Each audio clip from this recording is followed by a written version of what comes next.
Hi, everyone, and welcome to Discovery's Chats with Changemakers. I'm your host, Tiffany, and I'm a 10th grader in Texas. I participated in Discovery's Future City competition when I was in middle school. I'm excited to be back for a new episode of Chats with Changemakers. Each month, we welcome a different guest from the engineering community. Be sure to stay tuned until the end of today's session when we will introduce a hands-on engineering challenge that you can try at home. Today, our special guest is Sylvana, an engineer at ExxonMobil. Sylvana, welcome. Thank you, Tiffany. I'm going to ask Sylvana a few questions to get to know a little more about her.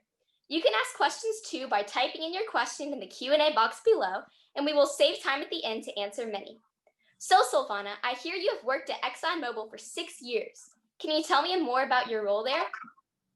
Absolutely. So I actually had the chance to intern at ExxonMobil when I was in college. So I had my first internship with them the summer of 2013. And after I graduated from college, I joined them full-time out in California, where I was an environmental project manager helping execute environmental projects.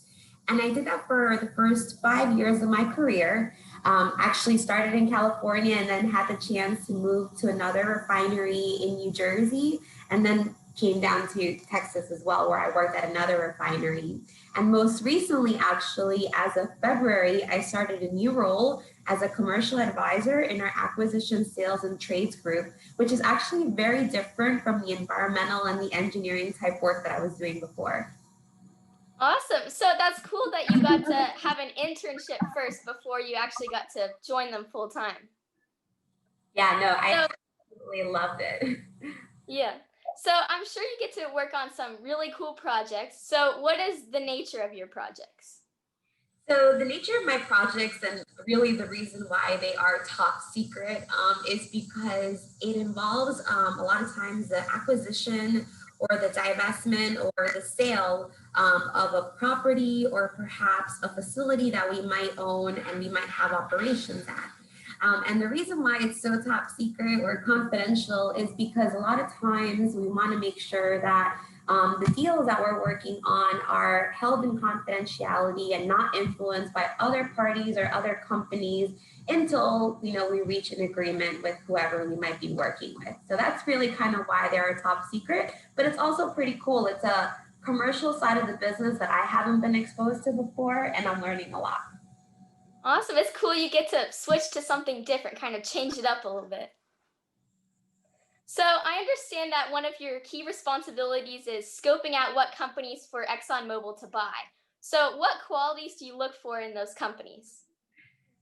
So we definitely do look at acquisitions and also divestments, but when we're looking at acquisitions, we do want to see companies that are responsible operators.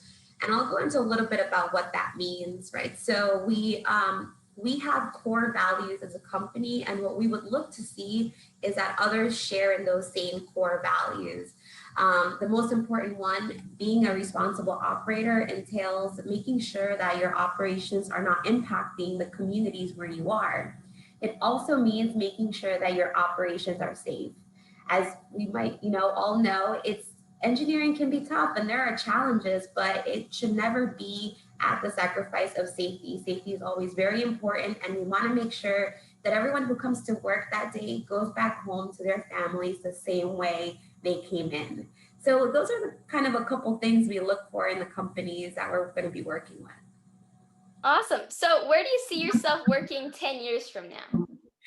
Oh my gosh, that's definitely a tough one, because when I look back 6 years ago, I didn't think I would be in this role. I really love working in teams and working with people, and I love projects too, especially when they involve field work and construction and things like that. So I hope in 10 years, I'm able to lead a team, maybe even a project that we're executing or building a new plant or something like that. I think that would be really cool. Yeah. So what civil engineering skills did you learn at school that you apply to your job? So it's a great question, actually, because we learn a lot of equations and formulas and things that, you don't always use in the day to day. But what I do see myself using a lot is my problem solving skills.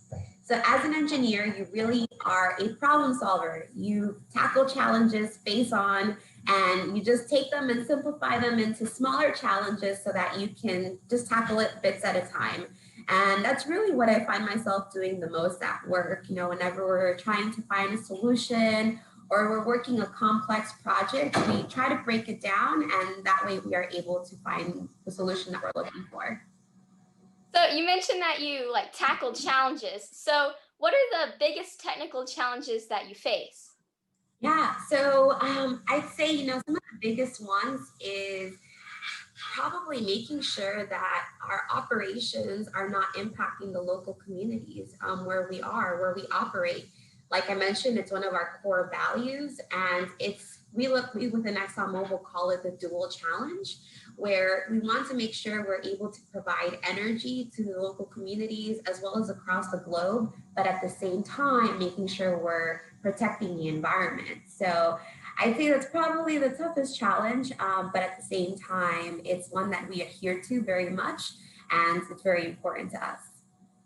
So you mentioned that you worked a lot in like environmental things in your previous job, and it sounds like you also work on a little bit of like the environmental impact in your current job. So that's pretty cool how you can kind of have a similar role in your new job.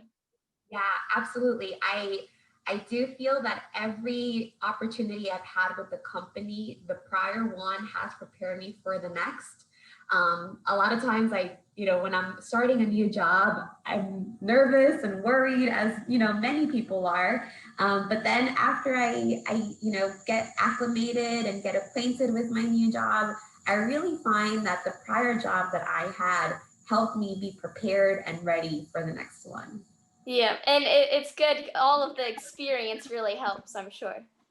Absolutely. Right now, my main focus is doing the environmental evaluations for those different acquisitions, trades, or sales. And having the environmental background of having been out in the field and working with our operations definitely helps. So, as we mentioned before, you have a different role now than you did in previous years. So, how did you decide to make that transition? Ooh, that's a really good question as well. I wouldn't say that I specifically chose it. When I have conversations with my supervisor about kind of what I want to do, one of the main things I shared was that I wanted to learn more about our business across different operations. So, not just refineries and chemical plants, but also upstream operations where they focus on getting the oil out of the ground. And I'm having a lot of exposure to different parts of the business through my new role. So it was a bit of a transition, but not something that I had necessarily asked for, but still I found myself really loving, and I'm enjoying the challenge so far. Awesome. So, we do have our first audience question. How did you know that you wanted to be an engineer? So when I was very little, my grandpa, we were living in Peru. I'm actually from Peru.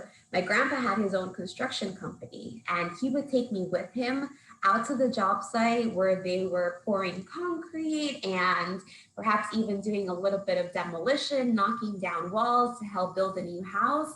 And that stayed with me when I was younger.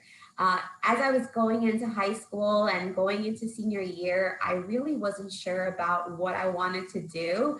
I was between architecture and law, and I was a little bit all over the place. So, what I did was I did an internship right before my senior year of high school in civil engineering that I had applied for, and I absolutely fell in love. They took us out to a job site. Once again, freshly poured concrete was there, and I knew this was what I wanted to do for the rest of my life. Wow, that's a really neat story. So, I would have to know, do you have an environmental engineering mentor? I do. And I feel very fortunate to say that I have a lot of mentors. Actually, as a civil engineering student, I only took a few classes in the environmental realm. So, as I was coming into the company, there was a lot I had to learn, and it was a bit of a steep learning curve. But I've had a lot of mentors along the way, not just environmental engineers, but across different types of disciplines. Even mechanical engineers sometimes have helped me along the way. And I'm very thankful for all the support that I've had. That's really neat that you have someone to like share all their experience and their wisdom and help you with like practical problems. That's not something you would typically see in like a classroom setting. Yeah, no, for sure. And I have to say, mentors are super important. So it's really, really good to reach out to someone that perhaps could be a mentor for you. So it sounds like you have a very fascinating job at ExxonMobil. So can you tell me about what your favorite thing is about your career? My favorite thing about my career, I'd have to say it's the people that I work with. Honestly, I have really, really bright and smart colleagues that are always very positive, ready to take on challenges in the workplace. They're always ready to take on new activities, and also they're always willing to lend a helping hand. So the part that I love the most is the people that I work with. They make coming into work every day feel a little bit easier, even when some days are rough.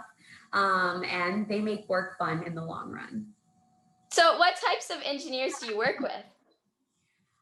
I work with all sorts of engineers, environmental, civil, mechanical, chemical engineers.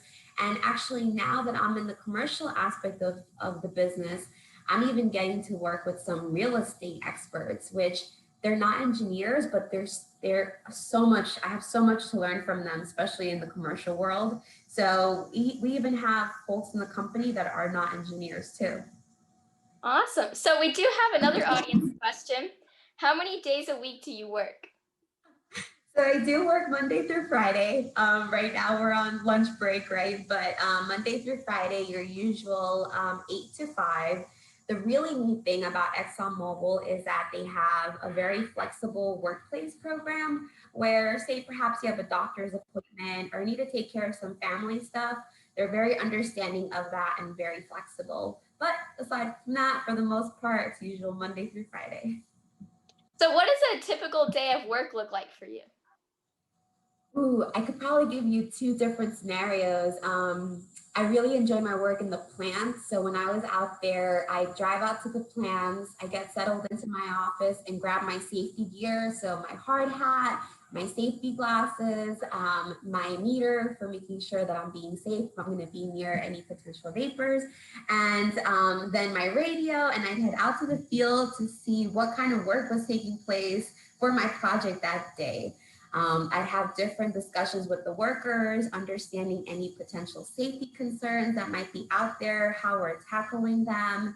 And then throughout the day, I'd come back in and go back out to once again check out on my projects. And I really love that field portion of it and being out, boots on the ground, seeing the work taking place. But now, actually, on the commercial side of things, I come into the office every day, and actually, I'm at the headquarters now in the Woodlands area in Texas.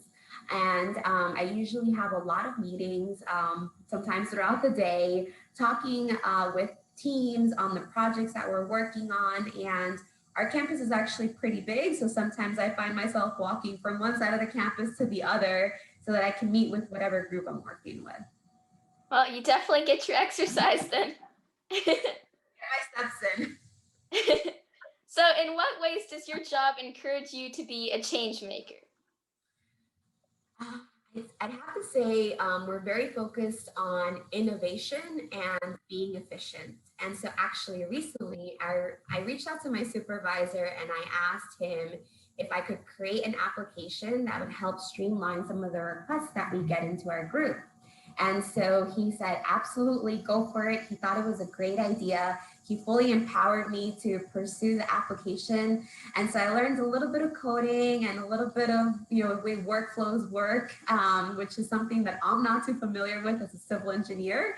And I was able to create an application for a team to help streamline those requests that I mentioned. So honestly, we're always being inspired to become efficient and be innovative and bring new ideas to the table. So whenever we have those, they encourage us to speak up and they work with us and help us make them come true. That's really cool. Like, it's cool how they support you with all these cool new ideas and everything. For sure. So, has the way you do your job changed in any way due to the pandemic? It definitely has. Right now, we're going back into the office, but honestly, when the pandemic started happening, as many of you have experienced, we went virtual. So a lot of our meetings were virtual. And actually, we didn't have Zoom right away. Zoom came in a little bit later. So we were using, an older platform called Skype that didn't have very good bandwidth for the video function, and we weren't able to see people. So that was a bit of a change. And I'd also say it was right around when I started my new role. So my new role started in February, and everything with the pandemic started happening in around March, April. So I had only been a couple months into the job, and I still wanted to see folks in person and be able to ask them questions. So that had a little bit of an impact. But fortunately, my colleagues and my teammates were very flexible, and I'd reach out randomly and ask them questions, and they'd be happy to jump on calls with me to help talk it through. That's really hard that you had to make that job transition and around the middle of the pandemic. Yeah, it was challenging, but we're engineers and we're problem solvers, so we overcome the challenges. Yeah. So we have another audience question. How much work do you do in a group versus doing individual projects? So I'd say it's pretty balanced.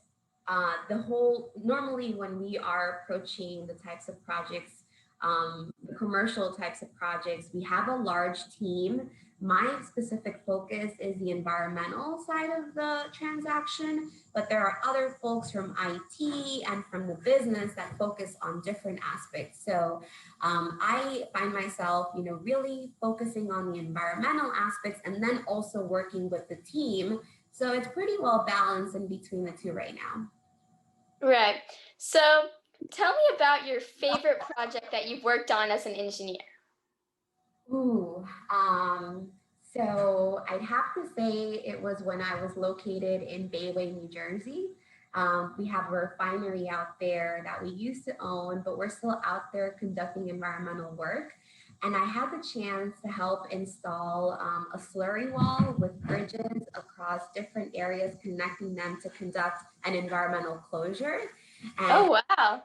yeah, it was very neat. The neatest part was the bridges, because as a civil engineer, it's like every engineer's dream to be able to help build and set a bridge. And so we were able to do that. And I'll always remember how cool that was, just being able to establish the foundations for the bridges and be able to set them in place and all of that.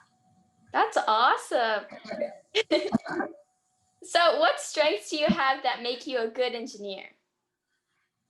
My strengths, let's see.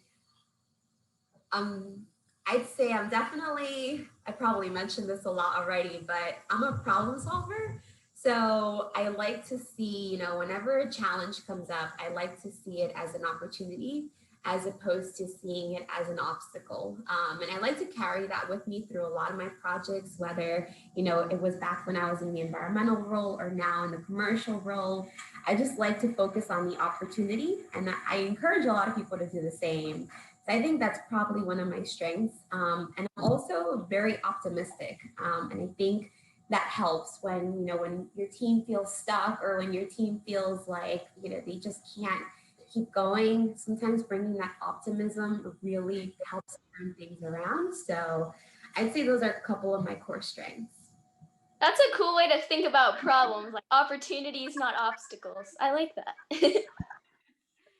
So, when you were in school, what was a subject that was challenging for you? Believe it or not, it was math. Really? Yes. So when I was younger, learning my multiplication tables was not fun. When I first took calculus in high school as an AP course, actually, I really struggled, but I had a really great high school math teacher who had patience and would walk me through it.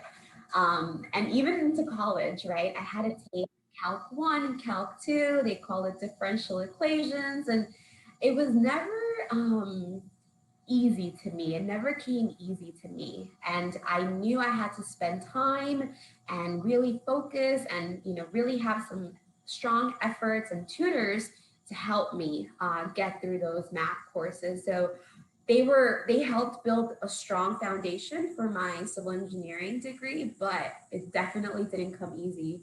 So what I would say is if you're struggling with math and you think, maybe that's why you're not going to be able to be an engineer, don't let that stop you because it's only one small aspect of your large engineering career. That's really amazing that you were able to overcome that and pursue a career that utilizes math a lot. So, when you were in middle school, what did you want to be when you grew up? When I was in middle school, I wanted to be a journalist, honestly. Ooh, I wanted to be on the news, reporting, and helping bring everyone up to speed on what the latest and greatest was. And for a long time, I thought that's what I was gonna do. But here we are as an engineer. Maybe I could pursue it later down the line. so we have another audience question. When did your family move to the US from Peru? My family came to the US when I was 8 years old. So it was back in 1999. I didn't know much English. I only knew a little bit of English, honestly. So learning English was probably a little bit of a struggle. But I guess ever since I was young, I was just trying to overcome that challenge. And what really motivated me was being able to talk with my friends and my classmates. And I was struggling with that. So, I really focused on learning English ever since I was 8 years old, just trying to overcome those challenges. But we've been here ever since. We settled roots in Queens, New York. Although now I'm in Houston, Texas, my family's still there. Awesome. That's a cool story. You were able to overcome all these challenges and so we have two more questions. So I want to end off with some more fun and random ones. So, what is a skill that you haven't quite mastered yet, but you would like to? I'd like to learn another language. I speak English and I speak Spanish, but I think it would be really cool to learn a third one. So Wow.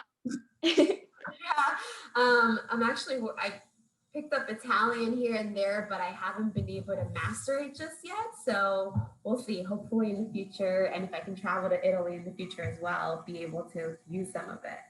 That's pretty impressive. So, my last question, do you have any pets? I do. I have a lovely dog. Her name is Layla. She's actually running around here behind me. So would it be she lets out a bark or two, but she's 2 years old. She's super active, loves playing ball, playing fetch and all that stuff. And she keeps us active over the weekend. So we're big dog lovers here, and Layla is our pup. Awesome. So, I lied. We actually do have one more question. It's an audience question. And you said that you liked journalism when you were in middle school. So, the last audience question is, do you do any writing as an engineer? We do actually. So because I think a lot of engineers go into it thinking, oh, it's going to be very math focused, very science focused, and you don't need to worry about the writing, but we do a lot of writing reports, whether it be more, maybe a little bit more science based, it's still very being able to convey perhaps some of the environmental challenges or the engineering challenges in simple ways so that folks can understand kind of what we're talking about. So engineering, although very numbers based and very science focused, still requires being able to write and convey and communicate in simple ways. So writing is key, reading is key for sure still in engineering. Awesome. Well, I believe that that's all the questions I have for you, Sylvana. So now it's time to introduce our hands-on engineering challenge. Let's watch this hashtag Discovery Challenge video featuring Sylvana. Hi everyone, my name is Sylvana Azana and I'm an engineer at ExxonMobil. Today, I'm challenging you to build a stable tower of cups and make it as tall as possible. The only materials you're going to need are, well, cups. So, large paper cups or plastic cups, which are the ones that I have, or even empty soda cans, so long as they are circular and can be stackable, you can use them for this challenge. To take on the challenge, we are going to be using the engineering design process.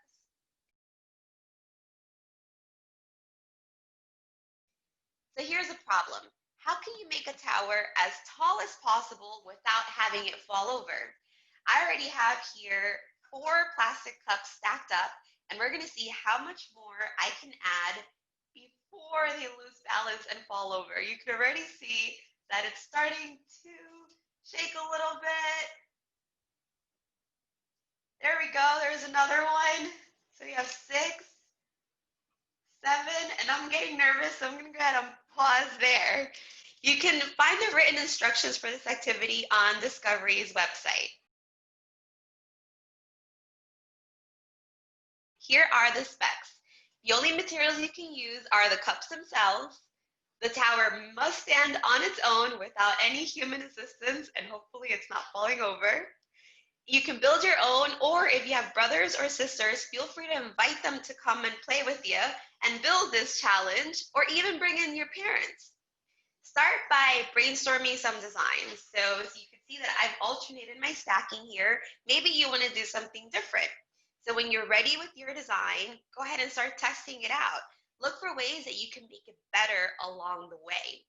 And if your tower falls down completely, which mine might, it's okay. Don't worry. Engineers learn from their mistakes all the time. Just think about how you can make it better next time and try again. The last step of the design process is always to share your results. Let us know how you did. You can email photos or post on social media using the hashtag DiscoveryEChallenge. Have fun!